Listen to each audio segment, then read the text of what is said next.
Santa do dia 25 de novembro de 1974. Santa Bibiana, rogai por nós. Porque exatamente nós estamos numa época em que na Europa se vivia o período chamado da anarquia feudal.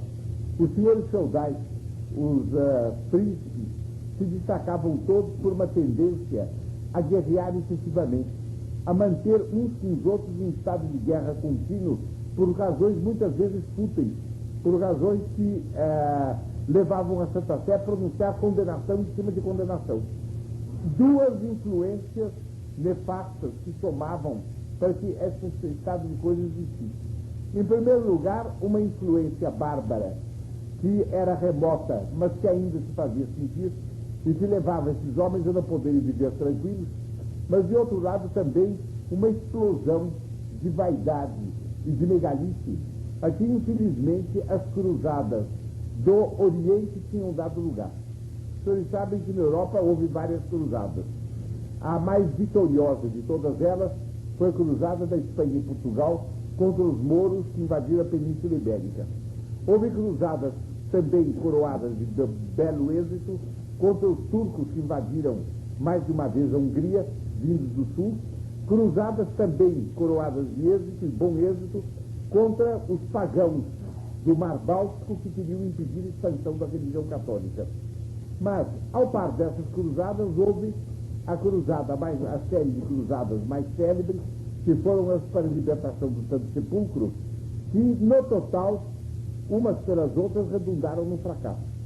E redundaram no fracasso, em grande parte, por causa do espírito de vaidade, de exibição, que se apoderou dos cruzados. Sabendo eles que todo o Oriente tinha os olhos voltados para eles, e que os atos de coragem que eles tivessem para a reconquista do Santo Sepulcro haveriam de redundar em fama, em reputação, em glória para eles, conhecendo eles esse fato, eles tinham a preocupação no Oriente de ocupar os primeiros lugares nas batalhas para se destacar e ganhar fama no Ocidente, dentro do contexto deles. Quer dizer, eles não abandonaram o contexto. Eles saíram fisicamente de dentro do contexto, mas com a preocupação de se tornarem célebres no contexto que ficava na Europa. E então, acontecia muitas vezes que, com pasmo para todo mundo e verdadeiro escândalo, quando chegava a hora do general-chefe distribuir os lugares, quando não distribuía para A, B ou C um lugar de primeira linha, que desse ocasião a grandes proezas, esse não aceitava e entrava em luta com aquele que tinha recebido outro lugar. Então, na primeira linha, os cruzados guerreavam entre si em vez de guerrearem com adversários. Resultados, naturalmente, eram derrotados. Isso contaminou toda a nobreza europeia com uma espécie de vício, de fanfarronada militar, cujo resultado foi que, mesmo na Europa, terminadas as cruzadas, as lutas entre os feudos fossem incessantes. E todos os estados europeus vivessem numa agitação, numa fermentação incessante por causa disso. É o que se chama anarquia feudal.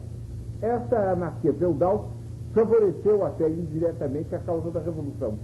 Porque foi tão grande que os reis, para coibirem essa anarquia, começaram a exercer uma autoridade brutal sobre os senhores feudais. E a quebrar, então, os senhores feudais, passando para a monarquia absoluta dos tempos modernos, certamente muito menos digna de aplauso do que a monarquia feudal, como o ideal medieval ela tinha imaginado. Tratava-se, portanto, nesse tempo, em bem da luta contra os germes da revolução que se vinham acumulando, tratava-se nesse tempo de fazer uma reação contra esse espírito de fanfarronada, contra esse espírito de vaidade militar. Então, os senhores têm esse príncipe que faz uma coisa que é completamente um escândalo aos olhos do século, daquele século. Ele vai invadir a Hungria, porque o rei da Hungria tinha sido destituído e ele tinha sido eleito. Eleito em virtude de direitos hereditários, etc., etc., o povo tinha reclamado o rei. Ele entra para invadir a Hungria. Chega na fronteira, lhe vem uma notícia. O Papa considera sua causa falsa. Julgou o assunto e considera que o rei Matias é o verdadeiro rei. Aliás, já subiu ao trono novamente, porque as diferenças que havia entre eles e os súbditos foram aplacadas. O rei legítimo está no seu palácio. Ele se detém na fronteira e diz: se esse é o pensamento do Papa, eu paro. Eu me submeto e volto para trás. Não irei conquistar um reino ao qual eu não tenho direito. Isso é o contrário da mentalidade da época. A mentalidade da anarquia feudal era: pois eu provarei pela ponta da minha espada que eu sou homem de coragem e que eu conseguirei o que eu quero, etc. E avançava, contra toda a razão e todo o direito, para mostrar que era um homem corajoso. Também, nessa época, começa a se acentuar a ideia de que um príncipe que reza muito, que dá muita esmola aos pobres, que é de um trato muito afável, esse príncipe não tem as virtudes verdadeiramente militares. Esse príncipe não é um homem corajoso. Porque o homem corajoso não é afável. Porque o homem corajoso não é peitudo, não é piedoso. É um peitudo, um fanfarrão, que está toda hora disposto a brigar com qualquer pessoa, mas não conhece o oposto harmônico, que é exatamente a placidez, a serenidade, o amor à paz, o equilíbrio, que dão a verdadeiro valor à coragem. Quer dizer, a fanfarronada estava substituindo a coragem sincera. Então, os senhores têm a ele que enfrenta toda essa posição errada do seu século e pratica essas virtudes ditas virtudes moles, mas que naquela época era preciso ter uma coragem extraordinária para praticar, porque todo mundo desprezava. Então, os senhores veem que Nossa Senhora o suscitou, no fundo, para salvar o feudalismo. Se os senhores feudais tivessem seguido esse exemplo, a anarquia feudal se teria aplacado por si mesma. E teria sido muito difícil a implantação da monarquia absoluta, pré-revolucionária dos tempos modernos. É porque o exemplo dele e de alguns tantos outros não foi seguido que o feudalismo acabou sendo esmagado. E então, o fanfarrão foi causa do achatamento do feudalismo. O santo, equilibrado, forte, vigoroso, heróico se necessário, mas capaz também de não praticar esse heroísmo de ponta de faca, se as circunstâncias pedissem dele outra forma de heroísmo, que era de enfrentar a opinião pública. Esse herói é, então, o tipo do príncipe verdadeiro que nós devemos venerar e devemos honrar. Nós devemos ver, então, em São Casimiro o quê? O varão que teve coragem de resistir à pressão do seu tempo. O varão que teve coragem de fazer o contrário do que convinha à revolução no seu tempo. Essa é a verdadeira coragem. Quem tem essa coragem tem as demais. Inclusive a coragem de derramar o seu sangue no campo de batalha, se as circunstâncias exigirem. Eu tenho mais facilidade em crer na coragem militar de um homem que na vida de todos os dias enfrenta a opinião pública, do que na coragem de enfrentar a opinião pública de um homem corajoso no campo de batalha. Não sei se querem que eu exprima melhor o pensamento. Se não estiver, quem acha que não está claro, levante o braço.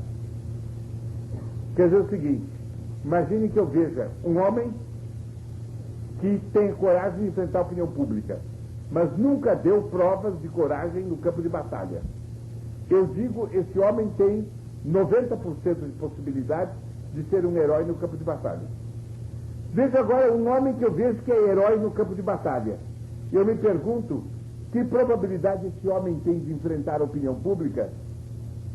Eu digo, certamente muito mais do que um poltrão no campo de batalha, isso é certo.